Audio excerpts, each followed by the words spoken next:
నమస్తే, నా పేరు సందీప్. మీరు చూస్తుంది ఆర్బీ న్యూస్. బులెటిన్లో ముందుగా హెడ్లైన్స్. సాయంపేటలో లబ్ధిదారులకు కళ్యాణ లక్ష్మి చెక్కులను పంపిణీ చేసిన ఎమ్మెల్యే గండ్ర వెంకటరమణారెడ్డి. భూపాలపల్లిలో రహదారి భద్రత, ట్రాఫిక్ నిబంధనలపై డ్రైవర్లకు అవగాహన కల్పించిన పోలీసులు. జర్నలిస్టులకు సింగరేణి ఏరియా హాస్పిటల్స్లో ఉచితంగా వైద్యం అందించాలని భూపాలపల్లి ఏరియా జీఎంను కోరిన టీయూడబ్ల్యూజే జర్నలిస్టు సంఘం నాయకులు.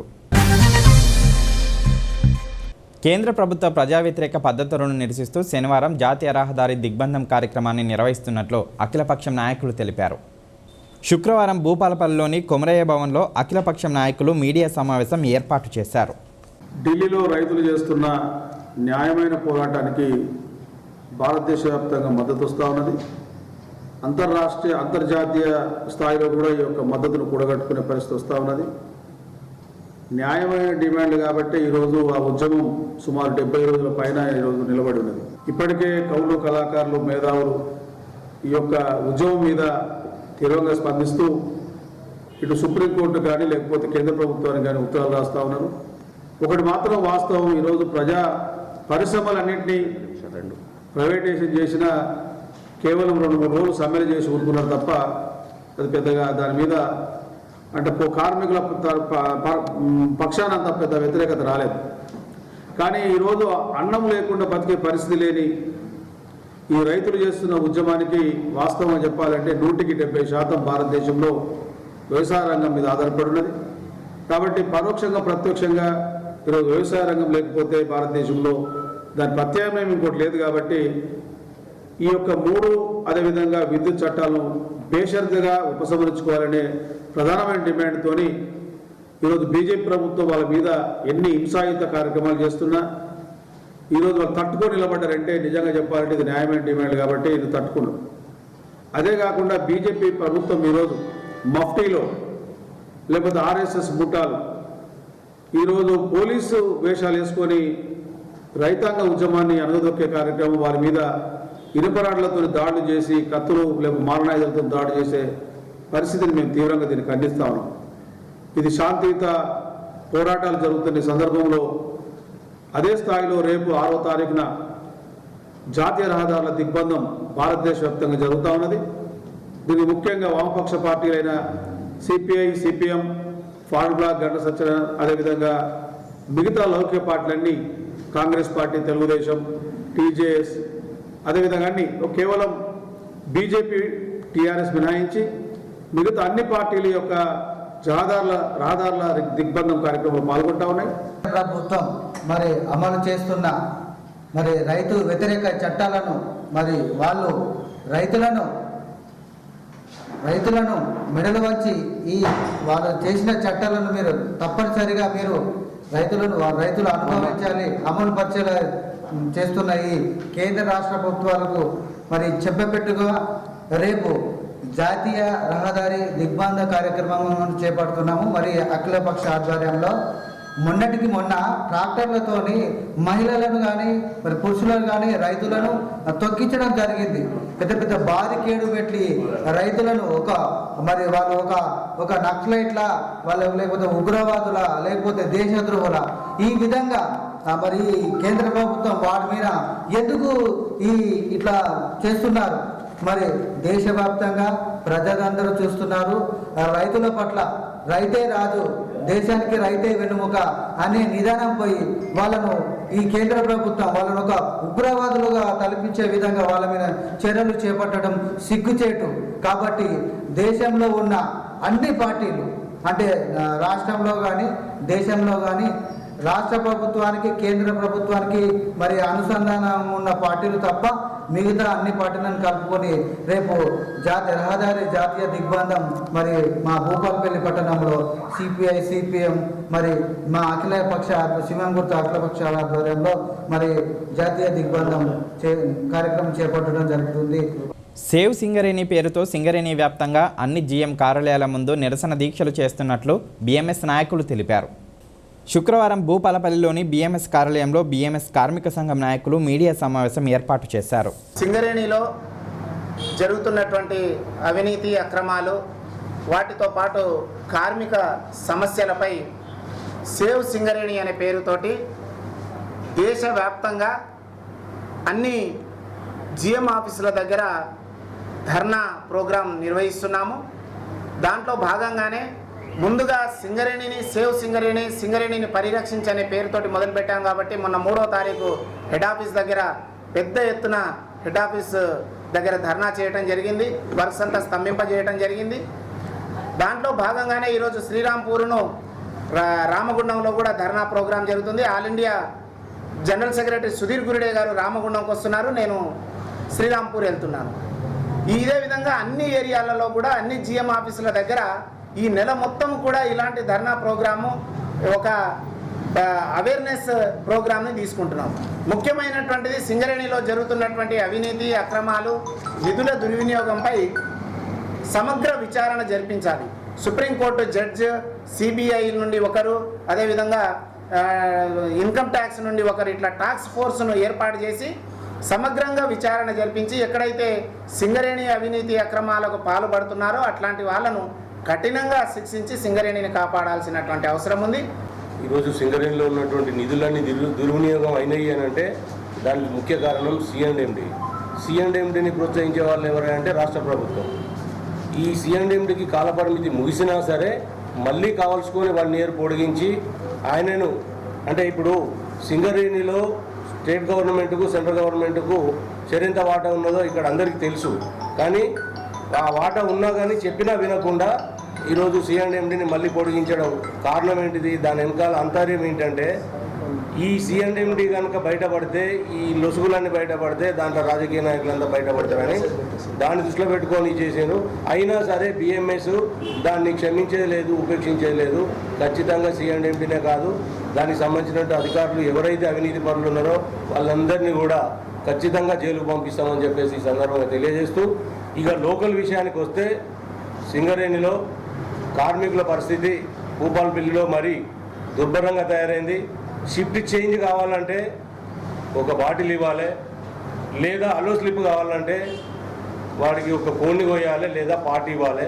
ఇలాంటి పరిస్థితులు ఈ 2 యూనియన్లు అదే పరిస్థితుల కొనసాగుతూ కార్మికులను మరీ దోచుకు తింటున్నాయి.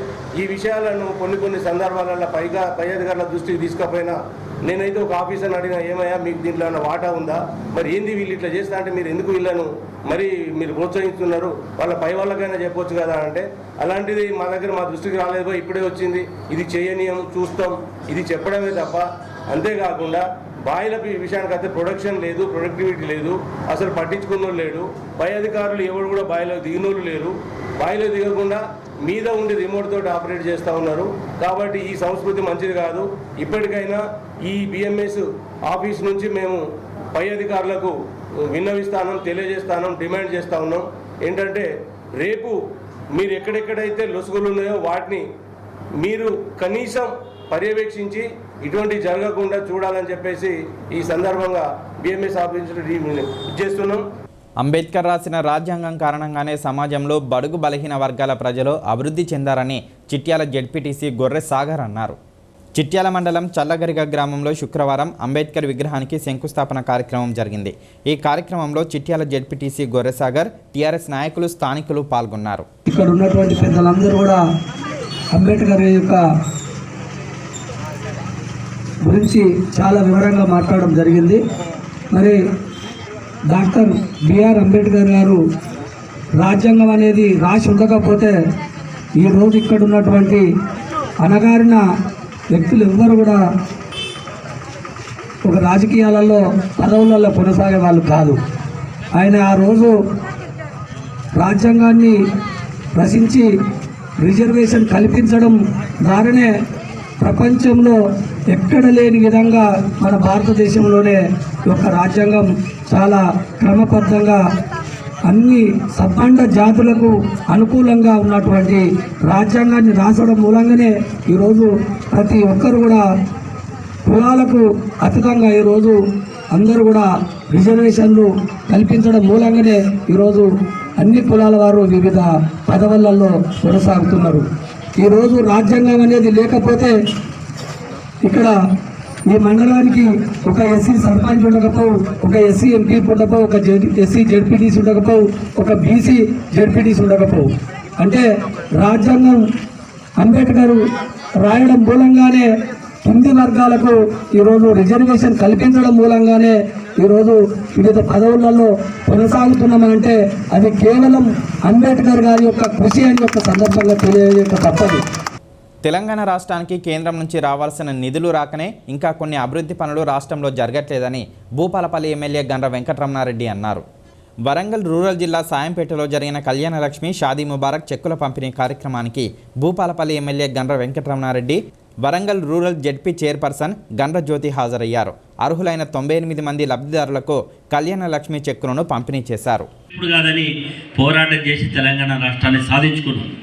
తెలంగాణ రాష్ట్రానికి మొట్టమొదటి ముఖ్యమంత్రిగా అయినటువంటి కేసీఆర్ గారు తెలంగాణ రాష్ట్రంలో ఉండేటువంటి అనేక విషయాలను పరిగణలోకి తీసుకొని ఈ రాష్ట్ర అభివృద్ధి ఒకవైపు, సంక్షేమం మరొక వైపు, శాంతి భద్రతలు మరొక వైపుగా ఆలోచన చేసి ఈరోజు తెలంగాణ రాష్ట్రాన్ని అన్ని రంగాల్లో తీసుకెళ్తున్నటువంటి సందర్భంలో, అనేక కార్యక్రమాలు అమలవుతున్నటువంటి ఈ సందర్భంలో ఈ మధ్యకాలంలో ఎట్లయినా అధికారంలోకి రావాలి, మేము అధికారంలోకి వస్తామనేటువంటి ఒక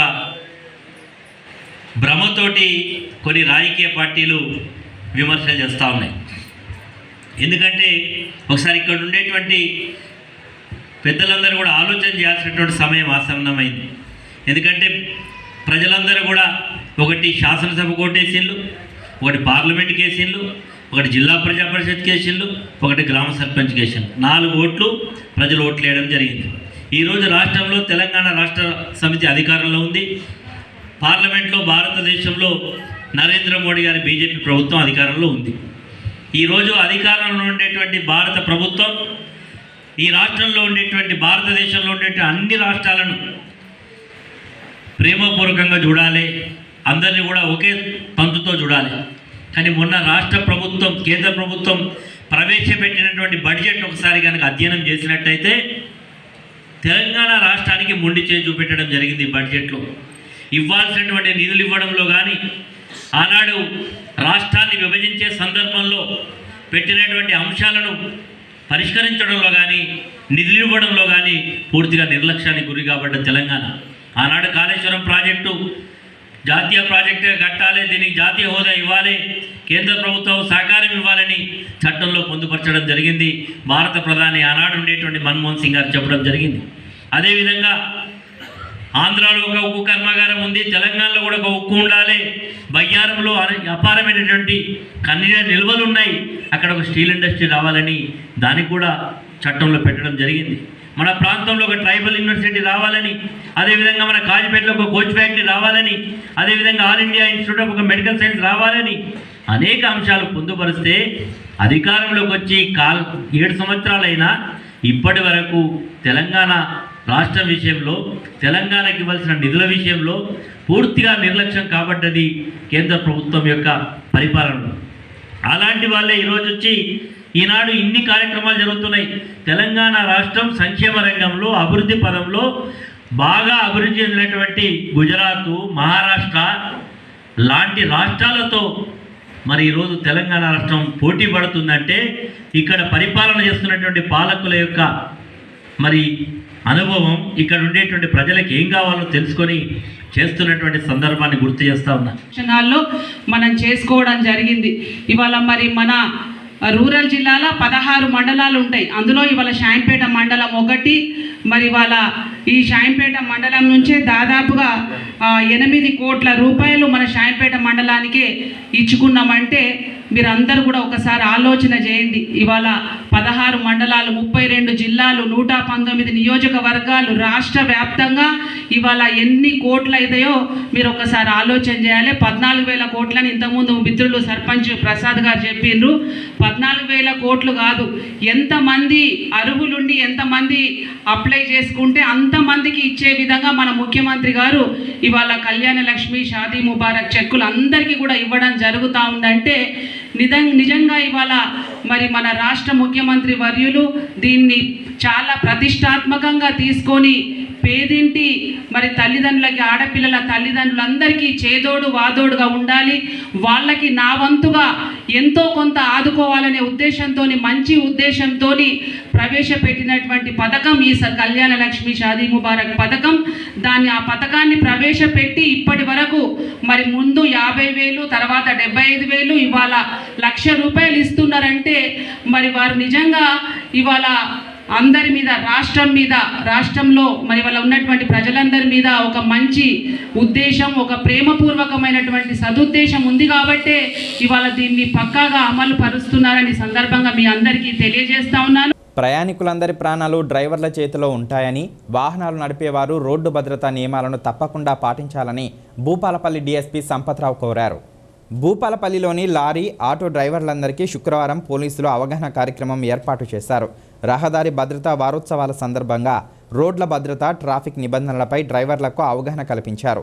ఈ కార్యక్రమంలో భూపాలపల్లి ఎస్ఐలు అభినవ్, ఉదయ్ కిరణ్ పాల్గొన్నారు.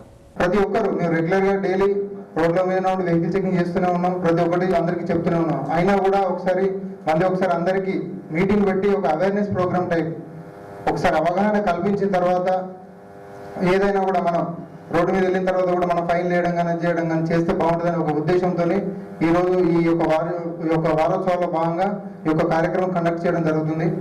ప్రతి ఒక్క డ్రైవర్లు, ఈవెన్ లారీ అయినా కార్ అయినా కూడా ఏదైనా కూడా డ్రైవర్లకు ఉండే ప్రాముఖ్యత చాలా గొప్పది. ఒక ఆటో వెళ్తుంటే ఒక ఆటో డ్రైవర్ మీద 5 నుంచి 6 ప్రాణాలు, పెద్ద ఆటో అయితే 9 మంది ప్రాణాలు మీ యొక్క చేతిలో ఉంటాయి.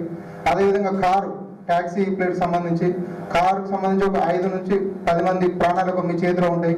ఇంకా లారీ సంబంధించి ఒక లారీ అతను నెగ్లిజెంట్గా నడపడం వల్ల అతను మంచిగా వచ్చే, అంటే ఆపోజిట్ డైరెక్షన్లో వచ్చే అతను కూడా ఆపోజిట్లో వచ్చే రైట్ డైరెక్షన్లో వచ్చినా కూడా ఆ లారీ డ్రైవర్ తప్పు చేయడం వల్ల, ఏ డ్రైవర్ తప్పు చేయడం వల్ల విలువైన ప్రాణాలు, ఒక ప్రాణం అంటే ఒక ప్రాణం కాదు, అతని మీద డిపెండ్ అయి ఉండే ఫ్యామిలీ మొత్తం, అంటే ఒక ఆటోకి సంబంధించి ఒక 5 అనుకుంటే మీరు నెగ్లిజెన్స్ నడపడం వల్ల అందులో ప్రాణాలు పోవడం వల్ల దగ్గర 5 అంటే ఒక అతని మీద 4 డిపెండ్ అయి ఉన్నా కూడా 5 × 4 దగ్గర 20 మందికి సంబంధించిన లైఫ్ మీ యొక్క చేతులలో ఉన్నాయి, డ్రైవర్ చేతిలో. కాబట్టి డ్రైవర్ యొక్క విలువ చాలా గొప్పది.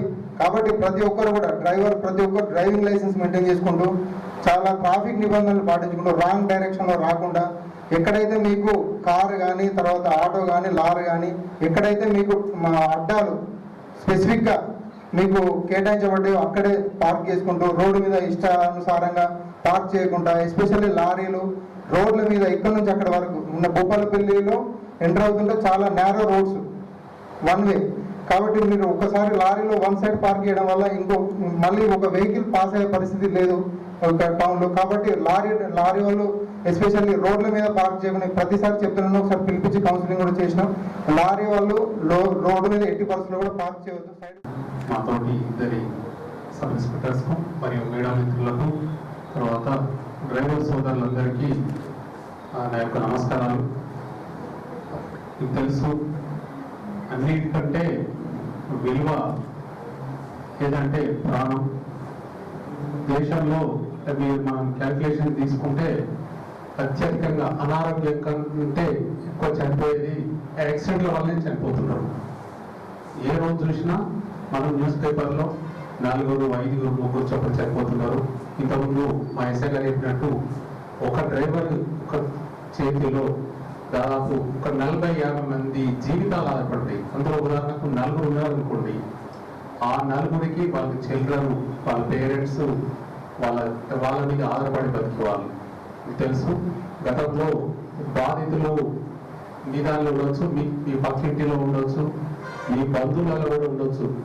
కుటుంబ యజమాని కనుక, కుటుంబంలో ముఖ్యవర్తి వ్యక్తి కనుక జరగని సంఘటన జరిగితే ఆ కుటుంబం ఏ విధంగా రోడ్డు మీద పడిపోతుంది, ఆధారం లేకుండా ఎంత ఆర్థికంగా ఇబ్బందులతోటి ఉంటారో మీకు తెలుసు.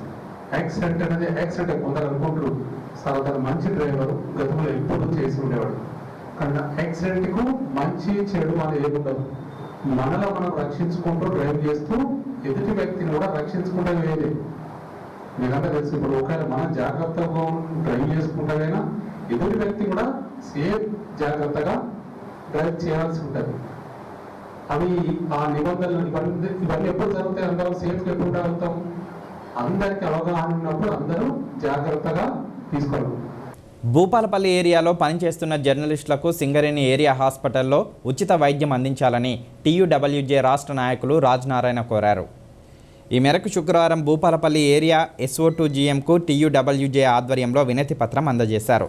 భూపాలపల్లి సింగరేణి ప్రాంతంలోని దుమ్ముధూళితో ఇక్కడ పనిచేస్తున్న జర్నలిస్టులు అనారోగ్యాల బారిన పడుతూ ఇబ్బంది పడుతున్నారన్నారు. వివిధ ఏరియాల్లో పనిచేస్తున్న జర్నలిస్టులకు యాజమాన్యం ఉచితంగా వైద్యం అందిస్తోందని ఇక్కడ కూడా అందించాలన్నారు. సింగరేణి ప్రభావిత ప్రాంతాల్లోని పనిచేస్తున్నటువంటి జర్నలిస్టులకు ఈ సింగరేణి ప్రభుత్వ ఆసుపత్రుల్లో ఉచితంగా వైద్యం అందించాలని ఈరోజు భూపాలపల్లి సింగరేణి GM గారిని కలిసి TUWJ ఆధ్వర్యంలో వినతిపత్రం ఇవ్వడం జరిగింది.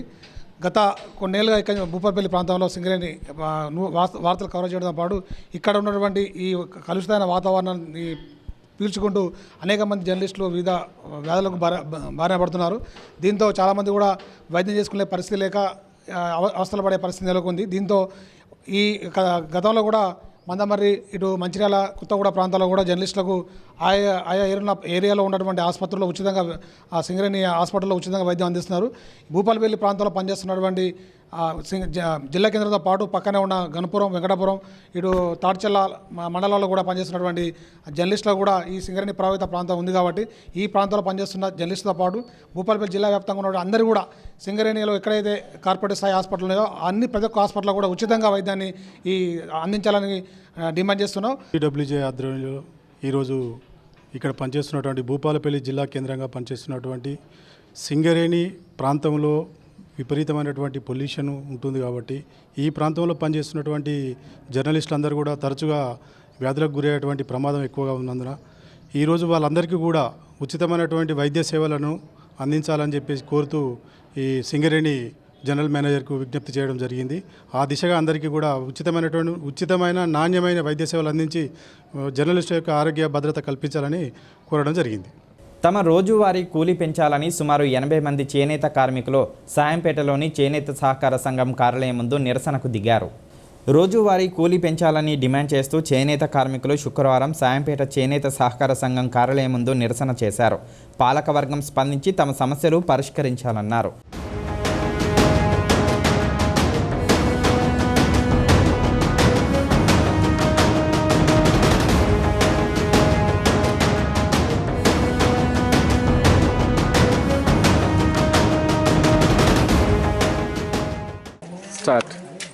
నా పేరు పూల ఇల్మల్లు. నేను శాంపేట చేనేత సహకారం దాదాపు 40 సంవత్సరాల నుండి ఇందులో నేను పనిచేస్తున్నాను. ఇంతవరకు పాలక వర్గాన్ని ఎంతోమందిని చూసినాం కానీ ఇటువంటి పాలక వర్గాన్ని చూడలేదు. ఎందుకంటే మాకు కూళ్ళు 4 సంవత్సరాల నుంచి మేము కూళ్ళ గురించి ఎన్నోసార్లు విన్నవించుకున్నాం పాలక వర్గాన్ని. దాన్ని ససేమిరా అంటూ మేము విన్నవించుకున్న కాగితాలకు ఉన్న చెత్తబుట్టలు పడేసిండ్రు. కావున ఈసారైనా మాకు కూళ్ళు పెంచాలని మేము ఒక 5-6 రోజుల క్రితమే మెమోరాండం ఇచ్చినాం. మెమోరాండం అంటే మేము ఈ 3వ తారీఖు వరకు మీరు మీ దగ్గర నుంచి జవాబు రాకపోతే మా కూళ్ళు పెంచకపోతే మేము సంఘం ముందు బైఠాయించగలము, నిరసన తెలుపగలము, ధర్నా కూడా చేయగలము. కూళ్ళు పెంచేంత వరదాకా మేము ఇక్కడి నుంచి కదలమని కూడా చెప్పినాం. చెప్పుతూ కూడా వాళ్ళు ఇప్పటి వరకు కూడా ససేమిరా అంటున్నారు. కాబట్టి సంఘం లాస్ ఉన్నదంటారు, మాటి మాటకు సంఘం లాస్ అంటారు. సంఘం లాస్ ఎందుకైతుంది, ఎవరితోటైంది, ఎందుకైంది, దాని మీద కూడా ఒక సబ్ కమిటీ వేస్తే బాగుంటుంది కదా అని కూడా నేను కోరుకున్నా. దాన్ని కూడా ససేమిరా అంటారు. మేము కానీ ఈ కూళ్ళు పెరిగేంత వరకు మేము విశ్రమించేది లేదు. పక్కనే ఉన్న కమలాపూర్ ఒకటి సొసైటీ ఉంది. ఆ సొసైటీలో PSC గవర్నమెంటే ఉన్నాడు, పాలకవర్గం లేదు. ఆ గవర్నమెంట్ ఉన్నప్పుడే వాళ్ళు ఏ విధంగా కూళ్ళు ఇస్తాను, ఏ విధంగా సొసైటీ నడిపిస్తాను, కార్మికులను ఏ విధంగా చూస్తానో ఆ విధంగా మమ్మల్ని చూడమంటున్నాం. కాకపోతే మేము 40% మేము రాసిచ్చినాం 100కి. ఆ 40% ఇస్తారా కాదా, లేకుంటే కమలాపూర్ సొసైటీగా మీకు ఇప్పిస్తామా అంటే ఈ 2 డిమాండ్ల మేము చేస్తాను. మా కమలాపూర్ సొసైటీ లెక్క ఇస్తేనో బాగుంటుంది, కాదంటే 40% కంపల్సరీగా పెంచాలి. పెంచకపోతే మాత్రం మేము కార్మికులము విశ్రమించేది లేదు, ఇక్కడి నుంచి కదిలేదు లేదు. మా ఐక్యత ఒకటే, కార్మికులకు కూళ్ళు పెరిగేంతగా ఇక్కడి నుంచి మేము కదలము. కాబట్టి ఇది రాష్ట్ర లెవెల్గా దృష్టికి కూడా తీసుకెళ్ళాలి. మీ మీడియా కూడా మేము కూడా తీసుకెళ్తాం. అవసరం అనుకుంటే ఆప్కో ముందు కూడా ధర్నా చేస్తాం. దీని గురించి కూడా ఎటువంటి వెనుకకు తీసుకునేది ప్రశ్నే లేదు మా దగ్గర. కాబట్టి దయచేసి మీరు కూడా రాష్ట్ర ప్రభుత్వం దృష్టిలో తీసుకెళ్ళండి. మేము కూడా తీసుకెళ్తాం. మా కార్మికులకు న్యాయం చేయమని. 4 ఏళ్ల క్రితం ఉన్న ధరలు ఇప్పుడు లేవు. కనీసానికి రోజు రోజుకు నిత్యావసర ధరలు పెరుగుతూనే ఉన్నాయి. ఇది ఎక్కడితేనే కానీ డొక్కాడని కార్మికునికి 4 సంవత్సరాల నుండి అదే కూళ్ళు కట్టిస్తే ఎట్లా బతుకుతాడు? కాబట్టి మేము 10 గంటలు పని చేసినా 200 గిడతలేవు. కాబట్టి మాకు కూళ్ళు పెంచాలి. కూళ్ళ గురించే మేము డిమాండ్ చేస్తున్నాం తప్ప వేరే దాని గురించి మాకు కూళ్ళు పెంచే వరకు మేము విశ్రమించేది లేదు. మేము ఈ సమ్మెను ఆపేది లేదు. నా పేరు పద్మ అండి. చేనేత కార్మికులు 4 సంవత్సరాల కంచెలు పనిచేస్తున్నాం. కాబట్టి మేము చేసే ప్రయత్నము కూలు పెరగాలని చేస్తున్నాం. వాళ్ళ మీద యుద్ధం కాదు, మా మీద కోపం అని కాదు. మేము ఈ రోజుల డొక్కాడుతని మనం పుట్ట పని చేస్తున్నాం. కాబట్టి నాకు 2 పిల్లలు. నేను పని చేసి రోజు 200 అన్న పని చేయకపోతే నా ఇంట్లో గడప చెట్టు లేదు. కాబట్టి నేను కోరుకునేది ఏంటంటే మాకు కూలు పెంచితే మేము ఇంత పని చేసుకుంటూ ఉంటాం. మేము పద్మశాలం కాబట్టి మేము బట్ట నేస్తేనే ఒకటి అనేది ఉన్నది. ఈ రైతు బంధువు అని ఇదని అది రైతులకు ఎన్నో చేస్తారు. కానీ మా పద్మశాలికి మాత్రం ఇలాంటిది ఏమీ లేదు. కాబట్టి మాకు కొంచెం దయచేసి గవర్నమెంట్ కానీ పాలక వర్గాలు కానీ మీరందరూ దయచేసి మాకు ఏదన్నా ఒకటి కూలు పెంచాలి, మమ్మల్ని గుర్తించాలి, మమ్మల్ని ముందుకు తీసుకుపోవాలని మా యొక్క కోరిక. జయశంకర్ భూపాలపల్లి జిల్లా టేకుమట్ల మండలం కుందనపల్లి గ్రామంలోని ప్రభుత్వ పాఠశాలకు చెందిన నిర్మాణ పనుల విషయంలో లంచం డిమాండ్ చేసిన ఏఈ కత్తుల కుమారస్వామి ఏసీబీ అధికారులకు అడ్డంగా దొరికిపోయాడు. దేశెట్టి ఓదెలు అనే వ్యక్తి దగ్గర నుండి 5,000 లంచం తీసుకుంటుండగా ఏసీబీ అధికారులు వలపన్ని పట్టుకున్నారు. Desetti Odelu assembly chairman Kundanapalli. నేను నాకు చైర్మన్గా నందుకు గవర్నమెంట్ నుంచి వెళ్ళి వర్క్ వచ్చింది. దాన్ని నేను వారు చెప్పిన విధంగా వర్క్ కంప్లీట్ చేశాను. నేను ఏఈ సార్ను నా బిల్లు 1,35,000 వరకు కంప్లీట్ చేశాను. నా బిల్లు పెట్టమంటే సారు 5,000 లంచం అడిగారు. సార్ మేము పేదవాళ్ళం, మాకు ఏం లేదు అని ఎంత చెప్పినా కానీ వినడం లేకుండా బాగా ఇబ్బందులు పాలు చేశారు. దీంతో నేను ఏసీబీ సార్కు అసమించాను. దేశెట్టి ఓదేలు ఈయన కుందనపల్లి విలేజర్. ఈయన Kundanapalli Mandal Praja Parishad school SMC chairperson. Chairman, school management committee chairman. ఈయన దాంట్లో స్కూల్లో కొన్ని డెవలప్మెంట్ వర్క్స్ వచ్చినాయి. వాటర్, డ్రింకింగ్ వాటర్ గురించి అవుతుంది, హ్యాండ్ వాష్ గురించి డెవలప్మెంట్ వర్క్స్ వస్తే ఆయన అవి కాంట్రాక్ట్ చేసి దాన్ని కంప్లీట్ చేయడం జరిగింది. దాని బిల్స్ గురించి అని చెప్పేసి ఆ సైట్ ఇంజనీర్ కత్తుల కుమారస్వామి అని చెప్పి సైట్ ఇంజనీర్ ఉన్నారు. Telangana state education and welfare infrastructure development corporation సంబంధించిన సైట్ ఇంజనీర్ ఆయన అది సూపర్వైజ్ చేసాడు. వర్క్ అంతా సూపర్వైజ్ చేసి ఆ బిల్స్ ప్రాసెస్ చేసి వాళ్ళ డిఈ గారికి ఫార్వర్డ్ చేయడానికి, శాంక్షన్ గురించి ఫార్వర్డ్ చేయడానికి వీళ్ళ దగ్గర 5,000 రూపాయలు డిమాండ్ చేయడం జరిగింది. వీళ్ళకి ఈ ఓదేల్కి డబ్బులు ఇవ్వడం ఇష్టం లేదు. ఆయన ఏసీబీలో కంప్లైంట్ చేశాడు. దాని మీద కేసు రిజిస్టర్ చేశాం.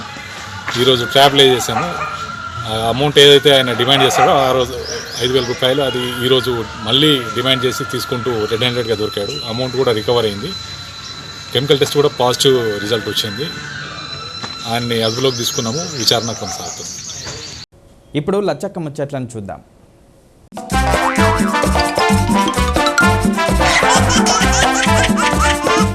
ఆడోళ్ళు ఇంట్లుండి గంటె తిప్పాలి, మొగోళ్ళు బయటికి పోయి కాయ కష్టం చేయాలి. గిది వెనుకటి మాట. కానీ ఇప్పుడు ఎట్లున్నదో తెలిసిన వాళ్ళ పరిస్థితి. మొగోళ్ళు చేసే ఏ పనైనా మేము కూడా చేసి చూపిస్తామని నిరూపిస్తున్నారు కొందరు అక్కలు చెల్లెళ్ళు. మొన్ననే చెప్పుకోలేదా, మైబాద్ సిద్దిపేట జిల్లాకు చెందిన 2 దేశంలోనే మొట్టమొదటి లైన్ ఉమెన్లుగా సెలెక్ట్ అయ్యారని. ఇగో గీడ ఇంకో అక్క చేసే పని చూస్తే వారే వా నువ్వు చాలా గ్రేట్ అక్క అని అంటారు. మీరు కూడా కావాలంటే చూడుర్రే. నిజమేనుల్లా, ఆడోళ్ళైనా మొగోళ్ళైనా ఏదన్నా అనుకొని పట్టుబడితే కాని పని అంటూ ఏమన్నా ఉంటుందా చెప్పుర్రి.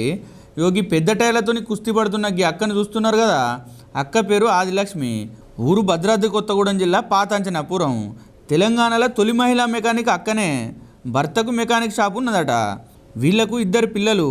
భర్త ఒక్కడే కష్టపడితే ఇంట్లోకి ఎట్లొస్తుందని ఇంట్లుండి నేనేం చేస్తాపా, నేను సుత నీతోని షెడ్డుకు వస్తా అని భర్తకు తోడుగా మెకానిక్ షాప్లో అడుగుపెట్టింది. పంచర్లు ఎట్లా వేయాలి, టైర్లు ఎట్లా ఎక్కియాలి, బండ్లల్లో గాలి ఎట్లా కొట్టాలి, బండ్లకి ఏమైనా ప్రాబ్లం వస్తే ఏ పాన తిప్పాలి, ఇట్లా అన్ని పనులు ఇంటనే నేర్పిస్తే నేర్చుకున్నది. ఇక భార్య భర్తలు 2 కలిసి కష్టపడుతున్నారు. అగో 2 పిల్లలు కూడా అమ్మ ఏ పని ఏమంటావో చెప్పు అని తల్లికి సాయం చేస్తున్నారు కదా. అన్ని పనులు నేర్చుకొని అక్క ఇప్పుడు సొంతంగా ఇంకొక మెకానిక్ షెడ్డును ఓపెన్ చేయాలనుకుంటున్నదట. అక్క చేస్తున్న పని గురించి ఆ నోట ఈ నోట చేరి ఆఖరికి కవితక్కకు తెలిసింది. వెంటనే ఆదిలక్ష్మి అక్కను ఇంటికి పిలిపించుకొని సన్మానించి నువ్వు ఏం చేయాలనుకుంటున్నావు చెయ్యి, నేను సపోర్ట్ ఇస్తా, కొత్త మెకానిక్ షెడ్కు కావాల్సిన మిషన్లన్నీ ఇప్పిస్తా అని మాటిచ్చిందట. గంతేకాదులా ఆదిలక్ష్మి 2 బిడ్డల్ని నేనే చదివిపిస్తా అని చెప్పిందంట కవితక్క. వారేవా అడగకుండానే పని చేస్తా అని చెప్పిందంటే అక్కది బొక్కలేని చేయ ఉన్నట్టున్నది కదా. కవితక్క మంచి పని చేసిర్రక్క. కుటుంబం కోసం గింత కష్టపడుతున్న ఆదిలక్ష్మి అక్కకు మీరు అందించిన సాయం మరవలేనిది. చూసి రానుల్లా అక్క ఏం చేస్తున్నదో. ఏహే మాతోని ఏమవుతుందని గుబులు పడకుండా ఆదిలక్ష్మి అక్కను ఆదర్శంగా తీసుకొని మీరు అనుకున్న పనులల్లా ముందడిగే ఇర్రి. ఏమంటున్నా అవుతుంది, మీతోని ఏ పనైనా బరాబర్ అవుతుంది.